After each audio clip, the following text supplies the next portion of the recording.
Hi, I'm Heidi. I'm one of the caseworkers here at Be Well Texas Clinic.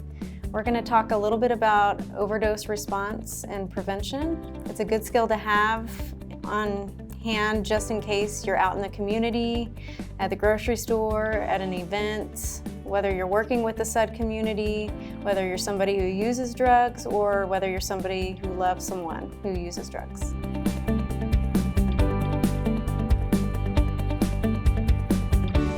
So we'll talk about risk factors for opioid overdose, what an overdose looks like, how to respond, and then how to access Narcan. So there's a few risk factors that can contribute to opioid overdose. One of those is recent release from jail. So if someone goes in, they've got a certain tolerance, they come out, their tolerance has changed. Another risk factor is changes in the drug supply. So fentanyl is everywhere right now, has been for a while. History of illicit opioid use, history of previous overdose. And then if you're a smoker or have COPD, anything like that, you can be at increased risk. So some of the signs to look for an opioid overdose are faces clammy, pale to the touch, changes in skin tone, maybe more ashy, maybe more pale. Your friend is not responding. You're saying, hey, wake up. They're not responding at all. You've noticed that their breathing is slowed, their heartbeat is slowed. You've tried maybe like a sternum rub. They're not responding to that. You've said, hey, I'm gonna Narcan you. They're not responding to that. They may be making like a snoring kind of sound. It's like a gurgling, snoring kind of sound. Sometimes that's a telltale sign of someone who's going into overdose. And basically, you can't wake them up, their body is limp.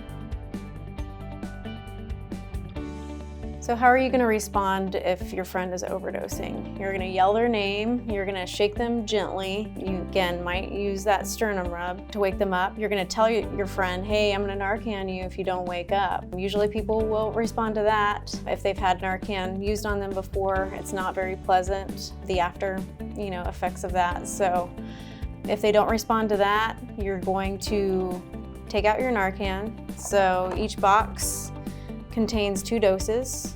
You're going to use 1 dose. You're going to stick it up their nose, and then you're going to push this little plunger all the way to the top.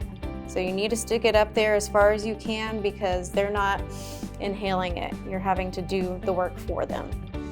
So if you've given your friend that first dose and you've evaluated and waited for a couple minutes and they're not responding, go and give them the second dose in the box.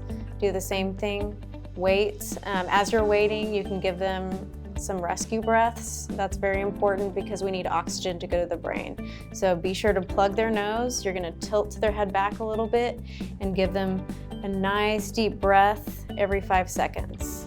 Until they kind of start to come to.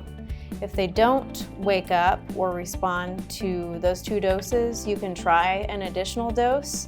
At that point, call 911. Get them as Plan B out there to come to you. Try to stay as calm as possible. It can be a stressful situation, but best thing you can do is try to be calm. If you need to leave for any reason, you want to put the person in recovery position. Hope this was helpful. This is knowledge that you can carry with you everywhere you go. Hopefully you can also teach somebody else, what you learned in this video.